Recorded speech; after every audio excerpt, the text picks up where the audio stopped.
Hello folks, my name is Nassim, and in this video I'll be walking you all through our paper about learning the error of time for problems in reinforcement learning. This is joint work with my wonderful collaborators over at Miele and Uni Heidelberg. So before we start, let's take a quick look at this video.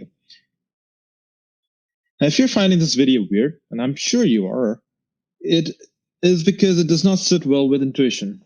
See, the error of time is something that's baked right into our cognition, and we use it efficiently and, more importantly, safely act in an environment that we find ourselves in. Importantly, we use it to infer the reversibility of our actions. We know, for instance, that in a world with more buckets of mixed paint is a world that lies in the future, from which we may infer that the mixing of paint is something irreversible, or the other way around. So the question we ask in this paper is, well, what if our agents could have something like that? Well, then we argue it would have a way to know when things are not going according to plan. To demonstrate, we come up with a little thought experiment. Imagine a robot, here in orange, tasked with the goal of moving to this checkered flag down here. Now, if it knows nothing about what it means to break a vase, it may just take the shortest path to its goal and obliterate the vases that stand in its way. In one possible model, the disorder would increase stepwise every time the agent breaks a vase. And as we can reason intuitively, going back from a pile of rubble to intact vases is not exactly an easy endeavor. But if the agent has already learned its lesson about how irreversible it is to break a vase, it could prefer the other route, where it steers clear of the vase, even though if it means taking a longer path. Doing so would keep the amount of disorder in the environment constant. But for that, we need a way to measure this disorder, which brings us to our next question. Can we machine learn the error of time? Well, the short answer is yes, and there have been attempts. Here we see a few examples, mostly in the context of computer vision and time series analysis.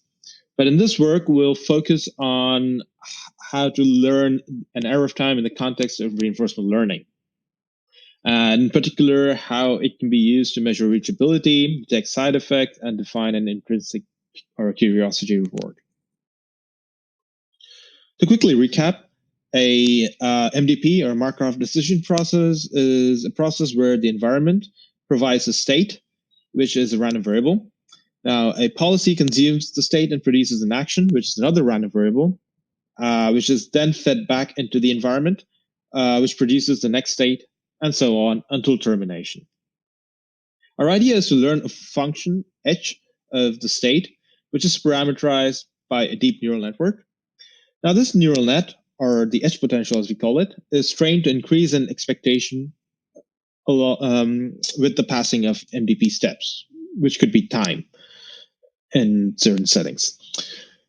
Now, the objective is set up such that along transitions that are reversible, where you can get from SA to SB just as easily back from SB to SA, the h potential remains constant in expectation. But whereas in long transitions that are less reversible or irreversible, the h potential increases in expectation. That said, there are a couple of subtleties that are involved. One of them is the choice of a policy from which the trajectories are sampled. And one could have a policy, let's say that of a kintsugi artist, where the future may have a smaller number of broken vases. Another subtlety is that of dissipative environments, as in some environments do not support an error of time. Imagine a frictionless pendulum swinging endlessly. You might as well play it back in reverse and it would pretty much look the same. So yeah, it is required for the environment to support a notion of error of time. But if these subtleties are handled with care, one can get a bunch of interesting results. One of the many results that we show entails detecting side effects in the game of Sokoban. And as we see here, the h potential increases every time the agent does something irreversible. For instance, pushing a box against a wall or pushing it into a corner. For more results, please take a look at a paper, to which you can get by scanning the QR code over here. Well, Thank you for your attention.